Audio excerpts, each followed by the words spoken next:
So Blackview has announced the FORT 2. Honestly, there are just two things that I like about this device. Number one, its design. Number two, it's rated IP68 and IP69K. So this means the device is waterproof, dustproof, shockproof. So these are the only two things I like about the Blackview FORT 2. It's a budget rugged phone with, I'd say, nice specs. If you're looking for a cheap rugged phone with a really nice design and it's very durable, then you can check out the Blackview FORT 2. As for its availability and price, well, I got no details about that, but I'm expecting the device to be very affordable. Anyway, as regarding the specs of the FORT 2, the device has a thickness of 10.7 millimeters and it weighs 245.3 grams. It runs on the Doke OS 5, which is Blackview's custom skin based on Android 15. It has a 6.56-inch HD Plus IPS display with a 90Hz refresh rate and 180Hz touch sampling rate. Powering the device is the MediaTek Helio G81 processor. The processor is good enough to handle basic tasks and of course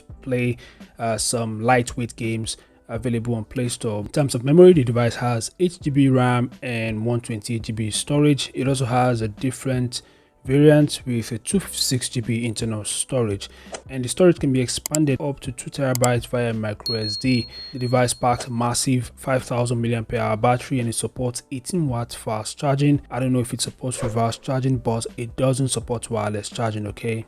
In the camera department, the phone has a dual rear camera setup with a 16MP main shooter and it has a 13MP front facing camera. Other features include NFC, OTG, side mounted fingerprint scanner and face unlock and dual SIM. So these are the top features of the Blackview FORT 2. As you can see, there's nothing impressive about the specs of the device, but as I mentioned earlier, I like its design and I like the fact that it is waterproof. You know, it is rated IP68 and IP69K, so it's a durable and stylish rugged phone. So there you have you guys. What are your thoughts? Feel free to share them in the comments section below and I'll see you guys in the next update. Peace out.